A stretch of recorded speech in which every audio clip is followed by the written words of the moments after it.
हे पाहू शकता मित्रांनो, चारही टायरांना बॅलन्सिंग केलेले आहे आणि त्यानंतरच फिटिंग चालू आहे. आता हे स्टेपनीचं टायर खोललेलं आहे मित्रांनो.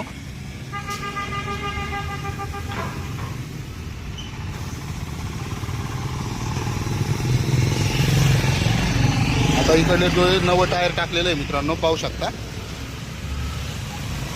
आणि सुरुवातीला हवा कमी भरली जाते. बघा बॅलन्सिंग केलेलं आहे. तुम्हाला वेट दाखवतो मी. वेट बसवलेला आहे, पाहू शकता.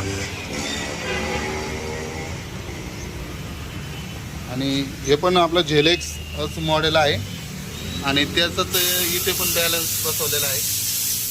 ते जुने जे बॅलन्स असतो तो काढला जातो का?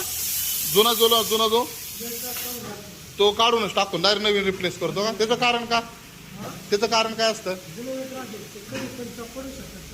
हा, ते लूज झालेलं असतं ना, ते गंजण्याची शक्यता असते का काही? ते कोणत्या मटेरियलचं असतं ते वेट?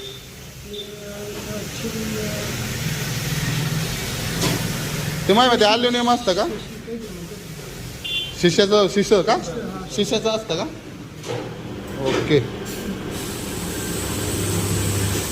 हे पाहू शकतो मित्रांनो, जर टायरला जर खडे असतील तर खडे पण काढले जातात, कारण बॅलन्सिंगमध्ये त्याचं वेट पकडलं जातं. त्याच्यामुळे त्यांना खडे पण काढावं लागतात. जसं जितकं सोपं वाटतं काम तितकं सोपं नसतं. आपल्याला वाटतं वेटप्रमाणे पैसे घेतात, पण त्यांचे